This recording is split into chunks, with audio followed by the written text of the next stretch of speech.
Establishment P T I کے کامیاب آزاد امیدواروں کے ساتھ کیا سلوک رکھے گی؟ کیا آزاد ارکان کا مسئلہ خاصی سنگین صورت اختیار کر سکتا ہے؟ مسلم لیگ کیسے وجود میں لائی گئی؟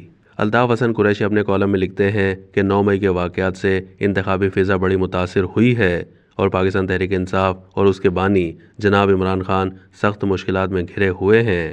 اس امر کو تحسین کی نظر سے دیکھا جا رہا ہے کہ تمام تر آزمائشوں کے باوجود تحریک انصاف نے انتخابات کا بائیکاٹ کرنے کے بجائے ان میں پورے جوش و خروش سے حصہ لیا ہے۔ اسٹیبلشمنٹ پی ٹی آئی کے کامیاب آزاد امیدواروں سے کیا سلوک رواں رکھتی ہے اور آزاد ارکان کیا طرز عمل اختیار کرتے ہیں، اس حقیقت کا اندازہ 1-2 روز ہی میں ہو جائے گا۔ قومی یکجہتی اور سنگین معاشی بحران کا تقاضا یہ ہے کہ تمام اہم قومی جماعتوں کی نمائندگی پارلیمان میں موجود ہو اور وہ پاکستان کو ایسے حالات سے نکالنے کے لیے اپنا کردار پوری فرض شناسی سے ادا کریں۔ یہ اسی وقت ممکن ہے جب اصلاح احوال کا جذبہ دونوں طرف موجود ہو اور اعتراف اور درگزر کی پالیسی فریقین دیانتداری سے اختیار کریں۔ یہ امر بھی قابل ذکر ہے کہ انتخابی مہم میں سبھی سیاسی جماعتوں نے بھرپور حصہ لیا، منشور جاری کیے اور اپنا نامہ اعمال عوام کے سامنے رکھا۔ 1-2 واقعات کے سوا سیاسی تشدد کا کوئی واقعہ پیش نہیں آیا اور ایک دوسرے کے خلاف الزامات لگانے میں بھی احتیاط سے کام لیا گیا۔ لاہور کے قومی حلقے 127 میں پیپلز پارٹی اور مسلم لیگ نون نے بہت زور شور سے ایک دوسرے پر ووٹ خریدنے کا الزام لگایا، مگر احساس ہونے پر واپس لے لیا اور صلح نامے پر دستخط بھی کیے۔ کراچی میں پیپلز پارٹی اور ایم کیو ایم کے درمیان جھڑپ ہوئی اور ایم کیو ایم کا ایک کارکن موت کی آغوش میں چلا گیا۔ اس واقعے پر ندامت محسوس کی گئی اور اس کے بعد حالات معمول پر آ گئے۔ اس اعتبار سے ہم یہ کہہ سکتے ہیں کہ تمام تر اختلافات کے باوجود باہمی احترام کا رشتہ ایک حد تک قائم رہا۔ البتہ بلوچستان اور خیبر پختونخوا میں سیاسی جماعتوں کے دفاتر پر دہشت گردی کے جان لیوا حملے ہوئے اور 40 سے زائد قیمتی جانیں ضائع ہوئیں۔ امید کی جاتی ہے کہ عوام اور امن و امان قائم رکھنے والی فورسز ان کی مؤثر انداز میں روک تھام کر سکیں گی اور جمہوری حکومتوں کو پرامن ماحول میسر آئے گا۔ وطن سے محبت کرنے والوں کی یہ زبردست آرزو ہے کہ ملک میں ایک مستحکم حکومت قائم ہو جو عوام کے تعاون سے پاکستان کو معاشی دلدل سے نکال سکے اور غریب آدمی کی زندگی میں خاطر خواہ سکون لا سکے۔ رائے عامہ کے جو سروے آتے رہے ہیں وہ اس طرف واضح اشارہ کرتے رہے ہیں کہ مسلم لیگ نون حکومت بنائے گی اور وزیر اعظم نواز شریف جو سب سے زیادہ تجربہ کار سیاستدان ہیں وہ ماضی کی طرح پاکستان کو ایک معاشی طاقت بنا سکیں گے۔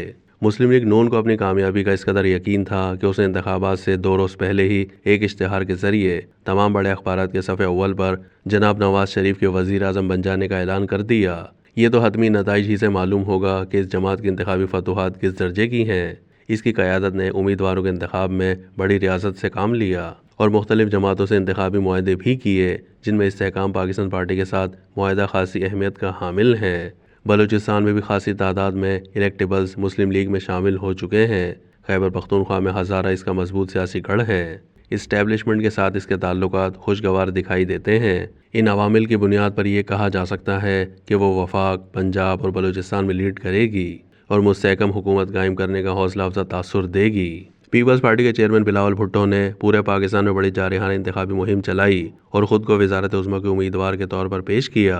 پیپلز پارٹی کے منشور میں بڑی کشش بھی ہے۔ اب دیکھنا یہ ہے کہ وہ سندھ میں کتنی نشستیں حاصل کر سکے ہیں کیونکہ انہیں منظم جماعت اسلامی، متحرک ایم کیو ایم، جمعیت علماء اسلام اور جی ٹی اے کی طرف سے سخت مزاحمت کا سامنا رہا ہے۔ نوجوان بلاول بھٹو نے 2 ٹوک اعلان کر دیا ہے کہ وہ مسلم لیگ نون اور تحریک انصاف کے ساتھ مخلوط حکومت نہیں بنائیں گے، مگر اس امر کی توقع کی جا سکتی ہے کہ وہ پاکستان میں سیاسی اور معاشی استحکام کو فروغ دینے میں تعاون کریں گے۔ اس بار کے انتخابات میں آزاد امیدواروں کی تعداد 1985 کے انتخابات کے مقابلے میں کہیں زیادہ رہی۔ 1985 کے انتخابات جنرل ضیاء الحق نے غیر جماعتی بنیادوں پر کرائے تھے۔ انہیں خوف لاحق تھا کہ اگر جماعتی بنیادوں پر انتخابات کرائے گئے تو پیپلز پارٹی جیت جائے گی، جو ان کی فوجی حکومت کے لیے سخت پریشانی کا باعث ہو سکتی ہے۔ چنانچہ انہوں نے انتخابات سے سیاسی جماعتوں کو بے دخل کر دیا۔ محمد خان جونیجو وزیر اعظم نامزد ہوئے مگر ان کے لیے حکومت چلانا دشوار ہوتا گیا کیونکہ سیاسی ڈسپلن کا فقدان تھا۔ آخرکار مسلم لیگ وجود میں لائی گئی۔ آزاد ارکان کا مسئلہ اس بار بھی خاصی سنگین صورت اختیار کر سکتا ہے۔ پاکستان تحریک انصاف کی حمایت شدہ آزاد ارکان اگر بڑی تعداد میں کامیاب ہو جاتے ہیں تو ہارس ٹریڈنگ کی منڈی لگ جائے گی جو مستحکم حکومت کے لیے مسلسل خطرہ ثابت ہوگی۔ ارباب اختیار کو یہ مسئلہ کمال دانائی سے حل کرنا ہوگا۔ مناسب یہی ہے کہ یہ آزاد ارکان سیاسی ڈسپلن میں لائے جائیں اور ان کے ذریعے پاکستان تحریک انصاف پارلیمانی کردار ادا کر سکے۔